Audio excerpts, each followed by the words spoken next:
Christmas کی party میں شرکت کرنا کیسا ہے، کرسمس کا کیک کھانا کیسا ہے اور کرسمس کا مبارکباد دینا کیسا ہے، آئیے آج کی اس ویڈیو میں ہم اس بات کا شرعی حکم جانتے ہیں۔ نحمدہ ونصلی علی رسولہ الکریم، اما بعد۔ کرسمس کی پارٹی میں شرکت کرنا یا پھر خود اس پارٹی کو منعقد کرنا یا گفٹ کا لین دین کرنا یا ان کو مبارکباد دینا یہ جائز نہیں ہے۔ البتہ اگر کوئی شدید مجبوری ہو یا پھر فتنے کا اندیشہ ہو تو گفٹ قبول کرنے کی اجازت ہے، لیکن شرط یہ ہے کہ وہ گفٹ فی نفس ہی حلال ہو۔ مثلا میں کسی کمپنی میں کام کرتا ہوں اور جس کا مالک کرسچن ہے، اب وہ کرسمس کے موقع پر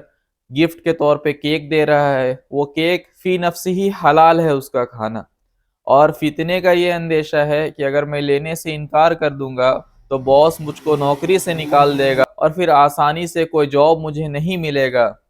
تو اس صورت میں اس کیک کو آپ قبول کر لیجئے، اس لیے کہ وہ کیک فی نفسی ہی حلال ہے۔ لیکن بہتر یہ ہے کہ آپ اس کو نہ کھائے بلکہ فقراء مساکین میں آپ اس کو تقسیم کر دے، یا پھر کوئی اور آپ کو گفٹ ملے اور وہ فی نفسی ہی حلال ہو تو آپ اس کو ایکسیپٹ کر لیجئے، پھر آپ اس کو غریبوں میں تقسیم کر دیجئے، خود آپ اس کو استعمال نہ کریں۔ اور اگر فتنے کا اندیشہ نہ ہو اور نہ ہی کوئی شدید مجبوری ہو تو ایسی پارٹیوں میں آپ شرکت بھی نہ کریں اور نہ ہی ہدایہ کا آپ لین دین کریں اور نہ ہی وہ کیک وغیرہ آپ کھائے۔